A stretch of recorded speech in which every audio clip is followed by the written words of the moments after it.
Well then. Well, well, well, well, well.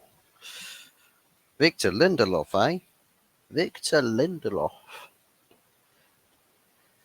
Didn't I say in my pre-match prediction that this would be a 1-0 game?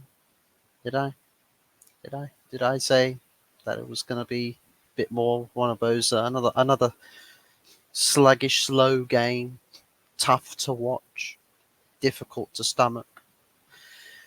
It definitely looked that way.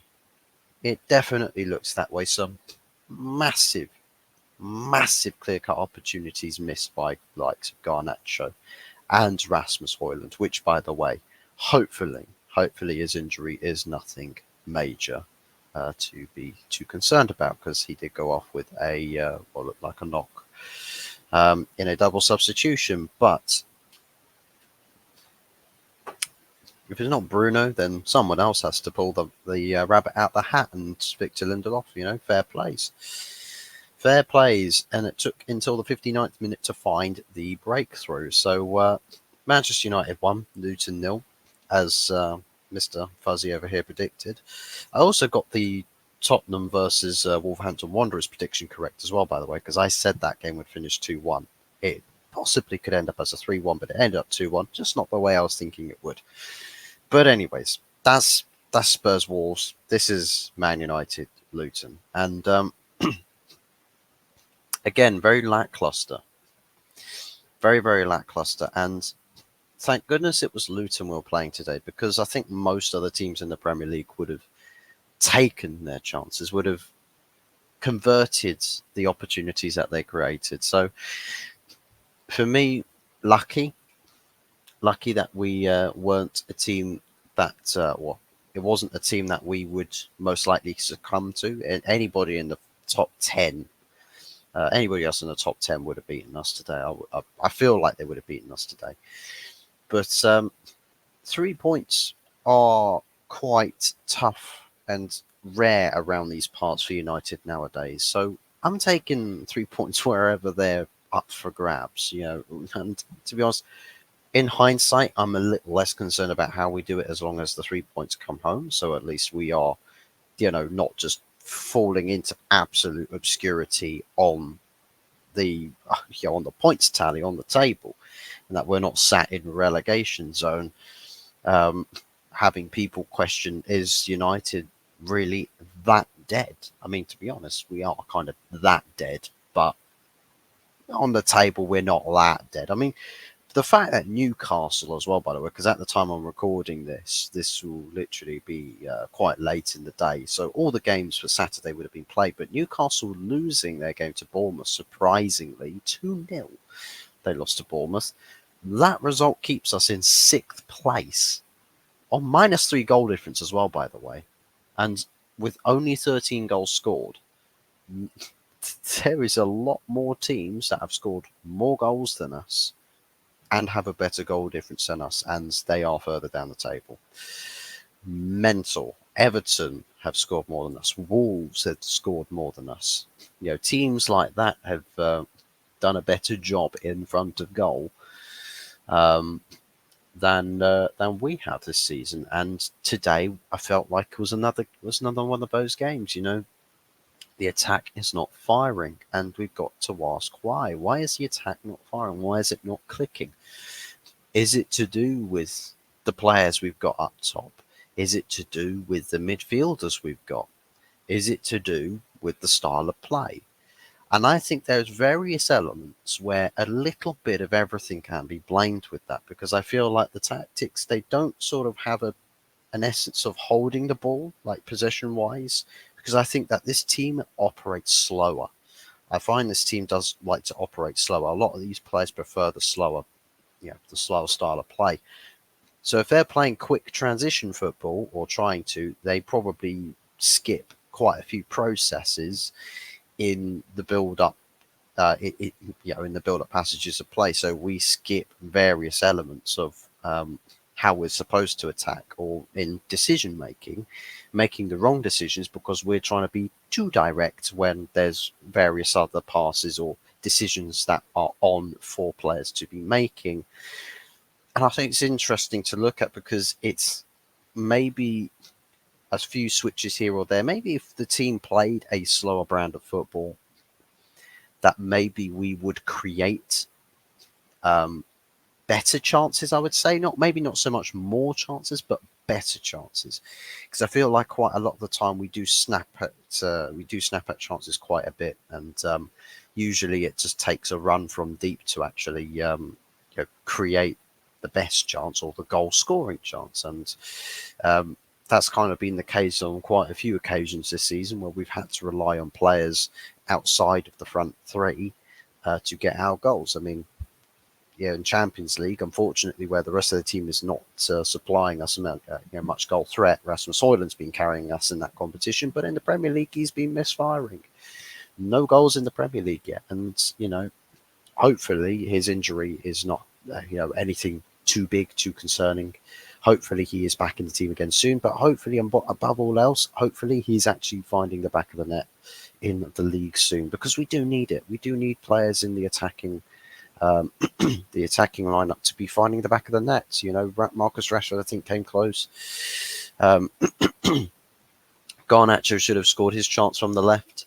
And of course, Rasmus Højlund missed a sitter today. So, there's various times where it's like, if, on a different day, maybe those guys score. If they're more confident, maybe they score. Maybe if it's just, not thinking about the technique as such, or, having a clinical edge, sort of drilled into them. And maybe that's something that's not being worked on in training, because, we see a lot of like pass and move,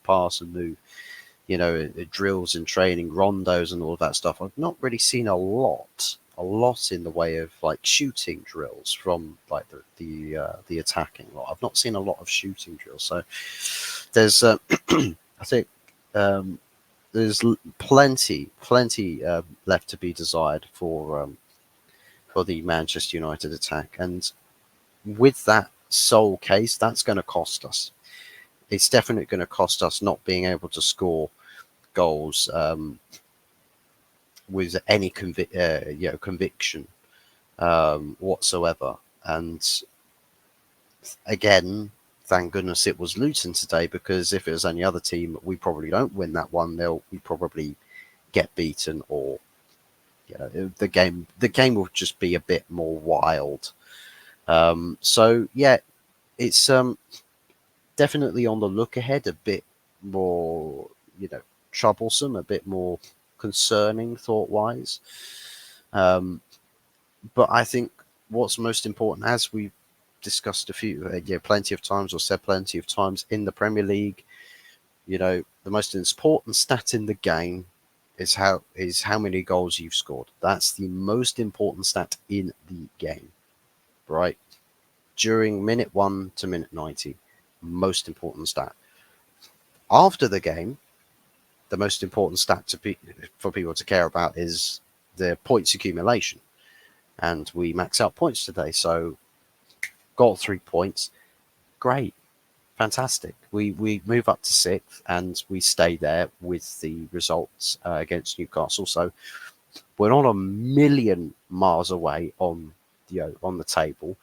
There's plenty more for us to do there's plenty for us that we need to do, that we should be doing, and plenty of room for improvement. We've got a lot to get better at before we start challenging bigger, not bigger, but better teams in the league. Plenty of tough fixtures are right around the corner, I'm sure, but we go into an international break, and I think it leaves us off on a bit of a more positive note, going into international break. A little bit more of a positive note. Again, Raphael Varane dropped, so I think that's got to be something personal going on there. But it's interesting because people have pointed this out. They have pointed this out, is that the top earners at the club usually get singled out, made uncomfortable, and then kicked out. So maybe there is a bit of a witch hunt going on against the club's top earners, or the guys that are not the poster childs of the club. Maybe there is something going on there, conspicuous, maybe a conspiracy in the club because they don't, maybe they just like they don't want to just outright put big contract players up for sale, because then everybody might have clapbacks against them and say, oh yeah, why are you sticking this player on transfer list? Maybe they're doing a cynical way of doing things to kicking high earners out of the club. I don't know who would be responsible for that, whether we're talking Richard Arnold or John Murta, or maybe Eric Ten Hag doesn't really fancy having these types of big money contract players at his club. Maybe he prefers smaller contract players, but it makes me think that if Rafael Varane's, somebody that's like, well, the next player that's in the crosshairs, that maybe someone like a Marcus Rashford could possibly, well, should be in those crosshairs as well. But I mean, the guy, for one, the player's English, so the club won't allow it. He's the poster child of Manchester United. The club won't allow it. And numerous times this season, Eric Ten Hag has probably referred to Rashford there as his star boy, right? And he's not quite pointing out to Saka and saying, "There's my star boy." I mean, Marcus Rashford, he's been in and around the team for a long, long, long time. I think the whole star boy thing's kind of faded out a bit with the tarnishing, with a lot of less than impressive performances for the club, but also just overall performances and impact during the season in their entirety. So yeah, there's plenty to be, I think, plenty to read into if we're Manchester United fans, because there's all sorts going on, all sorts of things going on at the club. But as for today, thankfully, 3 points, and got my prediction right. So a little personal W for me, a little personal W.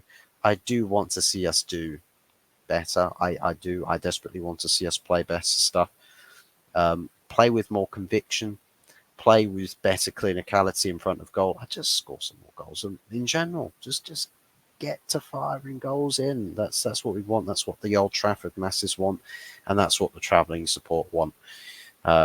Because God only knows if we're going to get anything else lifted off the ground in these troublesome times. But anyways, leave your thoughts and your feelings and your POVs, your perspectives of the match today, as well as anything else that you'd like to notion towards in the comment section below. Also, don't forget to like the video, because that is I'd be most appreciative if you could do that.